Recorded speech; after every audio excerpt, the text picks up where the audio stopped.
السلام علیکم ورحمۃ اللہ وبرکاتہ نحمده ونصلی علی رسوله الکریم اما بعد فاعوذ باللہ من الشیطان الرجیم بسم اللہ الرحمن الرحیم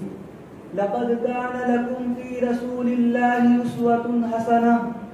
صدق اللہ العظیم۔ صدر ذی وقار اور حاضرین اجلاس، آج مجھے ارباب علم و فکر کے سامنے جس مہک بار موضوع پر اظہار خیال کرنا ہے وہ ہے عظمت انسانیت کا معیار اور اسوہ رسول صلی اللہ علیہ وسلم۔ حاضرین جلسہ،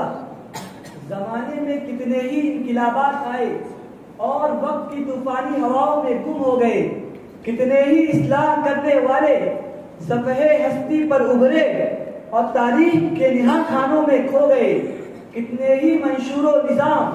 انسانیت کی سربراہی کے دعوے دار بن کر طلوع ہوئے،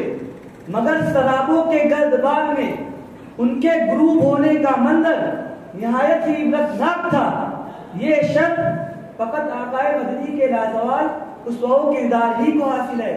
کہ جس کی ابدیت مسلمہ اور جس کی جامعیت عظمت انسانیت کا سب سے بڑا معیار ہے۔ اس لیے ہر صاحب بصیرت کی فکر اس اعتراف پر مجبور ہے کہ پیام صبح و زندگی اسوہ حضور کا ہے، تازگی اسوہ حضور کا معیار زندگی بنی سیرت حضور کی۔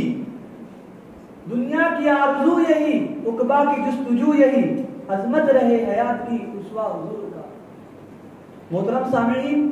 نبی کریم صلی اللہ علیہ وسلم کا اسوہ عظمت انسانیت کا معیار کیوں بنا؟ اس لیے کہ دوستو، انسانیت تھی کہاں؟ جب ہم زمانے جاہلیت کا جائزہ لیتے ہیں تو پتہ چلتا ہے کہ اس دور میں انسانیت تھی کہاں۔ اس وقت کا حال یہ تھا کہ انسانی ہاتھوں کے تراشیدہ پتھر کی مورتیوں کی پرستش ہو رہی تھی، بچیوں کو زمین میں زندہ دفن کیا جا رہا تھا، شراب، جوا اور بے حیائی کو تہذیب اور قتل و غارت گری کو تمدن کا نام دے دیا گیا تھا۔ صرف جزیرہ نما عرب ہی نہیں بلکہ 14 صدیوں پہلے کے ایران، مصر اور چین میں بھی مسیحیت کی سولی پر لٹکتی ہوئی انسانیت کا نوحہ سننے والے کان بہرے ہو چکے تھے۔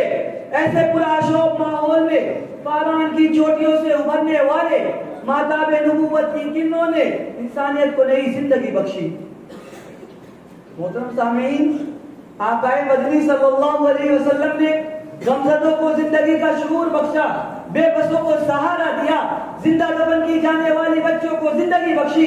انسانی مذاہب کی پوجا کرنے والوں کو توحید کی روشنی عطا کی۔ آپ کی دعوت نے شیطانیت کے محل کو زمین بوس کر دیا، آپ کی آمد سے انسانیت کے چمن میں بہار آ گئی۔ آئے حضور زیست کا سامان مل گیا، انسانیت کا چاک کا دامن سل گیا، معیار زندگی بنی سیرت حضور کی، شرک و حرص و ہوس کا ایوان ہل گیا۔ محترم سامعین، انسانیت کے گلشن کو جب ایک ایسا رہنما ملا جو ایک طرف ما ينطق عن الهوى ان هو الا وحی یوحی کی تصویر تھا، تو دوسری طرف تمام انسانی دلوں کا حکمراں تھا کہ جس کے کردار کی عظمتوں کو دیکھ کر غیر میں اس کی تعریف میں رد اللسان ہو گئے۔ انسانیت کا دل نشیں معیار آپ ہیں، انسانیت کا دل نشیں معیار آپ ہیں، دنیا ہے ایک دشت تو گلزار آپ ہیں۔ محترم حضرات، دنیا اس بات کو جانتی ہے کہ ہر زمانے کے اصلاح کرنے والوں کے مقام و مرتبہ کا تعین کرنے کے لیے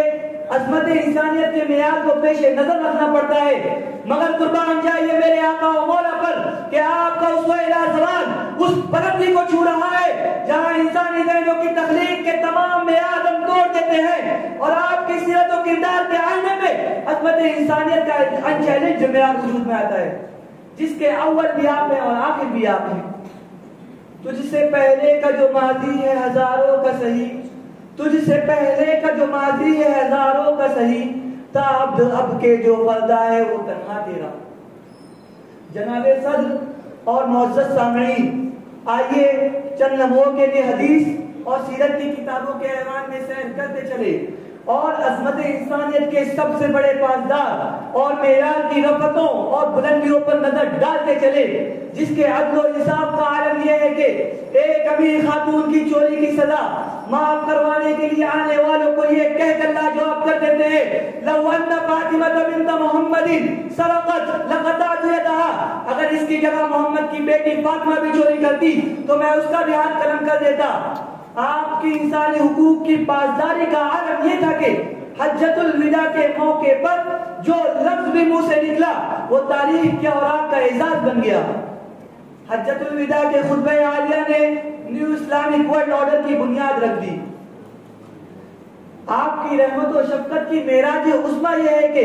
آپ صلی اللہ علیہ وسلم نے جب بھی تلوار اٹھائی مظلوم کی حمایت میں, اور کیا تاریخ اس لمحہ کو فراموش کر سکتی ہے جب فتح مکہ کے موقع پر آپ صلی اللہ علیہ وسلم نے لا تثریب علیکم اليوم کہہ کر سالہ سال کے تمام دشمنوں کو اپنے سائے رحمت میں چھپا دیا تھا.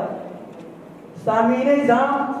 عزم و استقلال دیکھنا ہو تو اس لمحہ کا تصور کرے جب کفار مکہ کی تمام دھمکیوں اور ترغیبات کے جواب میں آپ صلی اللہ علیہ وسلم نے فرمایا تھا, اگر یہ لوگ میرے ایک ہاتھ میں سورج اور دوسرے ہاتھ میں چاند رکھ دیں تو بھی میں اسلام کی تبلیغ کا فریضہ ہرگز نہیں چھوڑوں گا. آپ صلی اللہ علیہ وسلم نے لات و منات کو ہی ٹکڑے ٹکڑے نہیں کیا بلکہ رنگ و نسل کے صنم قدوں کو بھی ویران کر دیا. محترم حضرات, ایک غیر مسلم دانشور مائیکل ایچ ہارٹ اپنی کتاب دا 100 میں آپ کے نام کا اولی مقام دیتے ہوئے اس بات کا اقرار کرتا ہے کہ آپ کا کردار ہی آپ کی عظمت کی سب سے بڑی گواہی ہے. حاضرین جلسہ, بلا شبہ آپ کا اسوہ حسنہ ہی عظمت انسانیت کا معیار ہے, ایک ایسا معیار جس کو ہم آج بھی اپنے معاشرے کے لیے شمع راہ بنا کر ظلمتوں, پریشانیوں اور مصیبتوں کے دلدل سے نجات حاصل کر سکتے ہیں. اللہ تعالیٰ سے دعا ہے کہ اللہ تعالیٰ ہم سب کو سیرت طیبہ سے رہنمائی حاصل کرنے کی توفیق عطا فرمائے. آمین. وآخر دعوانا ان الحمد للہ رب العالمین.